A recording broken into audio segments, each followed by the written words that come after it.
Welcome to another session of Communicast. This is the stories of good people doing great things.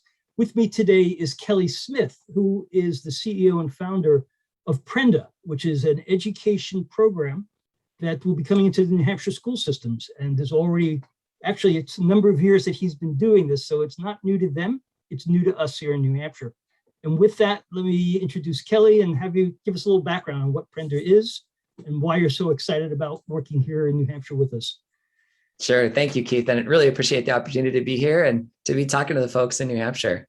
Prenda is about learning pods. So our model of education is a small group where 5 to 10 students come together in person. They have an experience that's very personalized, tailored to the individual. It's creative, it's collaborative, and it's facilitated by an adult from the community, from the school that cares and understands each child at a personal level. So what we're trying to do is empower these kids to be lifelong learners that will be successful and happy in their lives. So when you bring a person in that's going to do that, is this a paid or unpaid position? How does this person, what's their education background? How does it make a difference?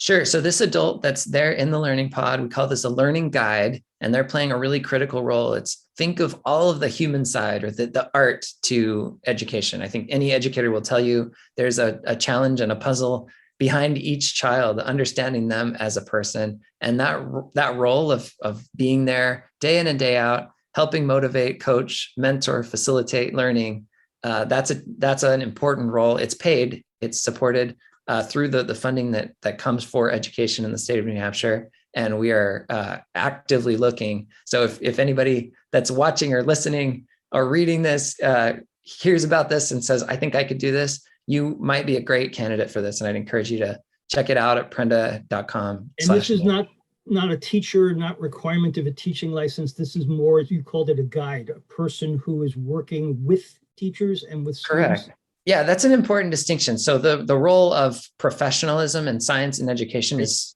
as critical as ever before. Learning science is important. What we've done is separated that out. So we are remotely supporting you as the learning guide with all of the resources, the pedagogy, the approaches. Your job is to do that human part of connecting with those kids and creating an environment where kids are safe to take some risks and make mistakes and learn in the process. And just so you know, all the academic standards are going to be there. They're going to learn what they need to learn. We're going to be there to support where needed. So you're not doing this alone, but that day in and day out, being there with the children, that learning guide is playing that role on a daily basis. And I think many parents and caretakers over the past 18 months with the quarantines with COVID have experienced the responsibility of the teacher without the license or the pay previously. Yeah, maybe you've done it for free and without support. So let me just tell you, getting paid and having some support feels like quite a different thing. And it's a step up. It is also another way to get a different kind of job. Absolutely. And you can make a real difference. It's work. We hear this constantly from our learning guides. It's work that's meaningful, that really allows you to tap your unique gifts and abilities as a person and share that with other humans, what's more rewarding than that?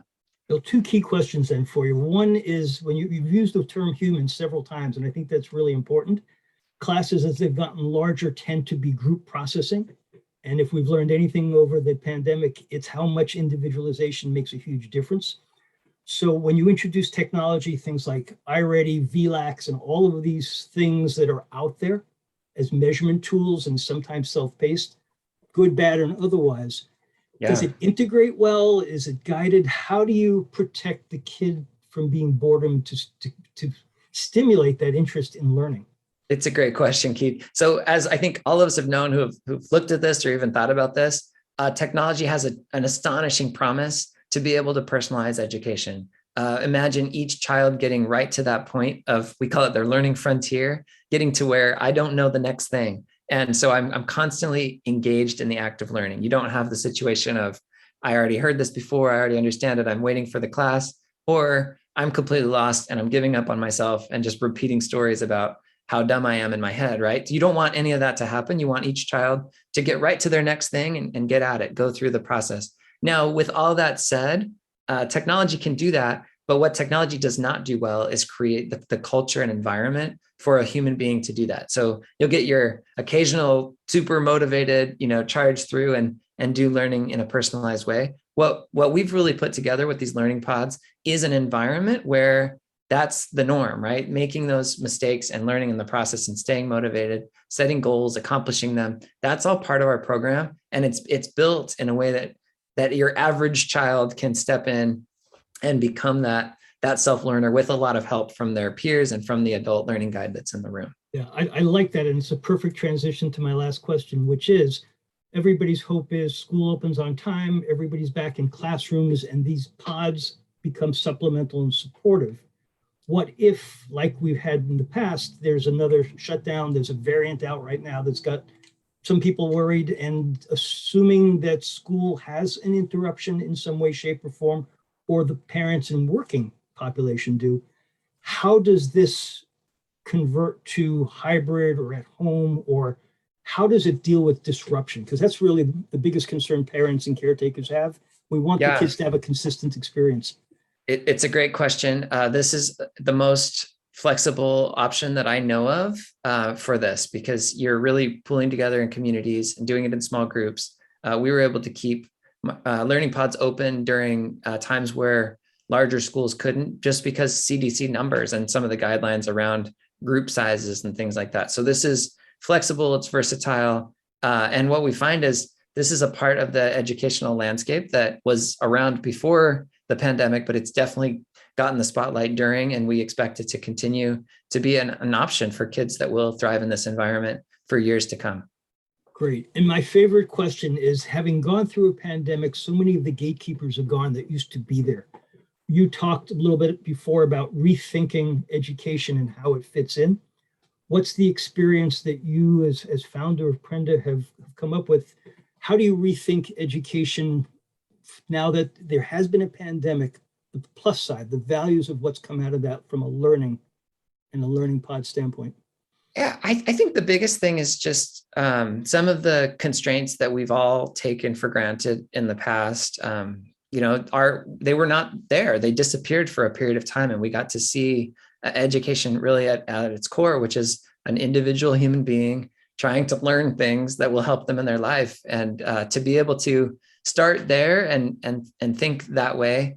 I've had interesting conversations with lots of parents, just like the ones that are listening to this right now, wondering what's possible and what could this look like. And it's exciting to work together to deliver that and to make that a real benefit for the kids in our communities. Very good. And I appreciate you spending time with me today on this. You've said that if people are interested in becoming guides, and I can post that information, they can get in touch directly with Prenda through the process. Absolutely. How about in terms of school system interaction here in New Hampshire? Are there specifics if somebody wants to start a pod? Yeah, so we have partnerships announced with several of the school districts in New Hampshire, and we're open to working with any of the districts. So if you'd like to do this in the context of your school district, stay enrolled in your actual neighborhood school that you're already with, but do learning in a different way, reach out to the leadership of your district and talk to them about it. We have a mechanism for them to sign up. And if the district's not making that available, there's also an approach where you can do this directly funded, again, through the state education funding. It really comes from federal dollars. So this is not taking away any of the state dollars, but this allows for groups to form learning pods in their home or other informal space. Great. Thank you so much for spending time with us today. Much appreciated. You bet. Success. Thanks.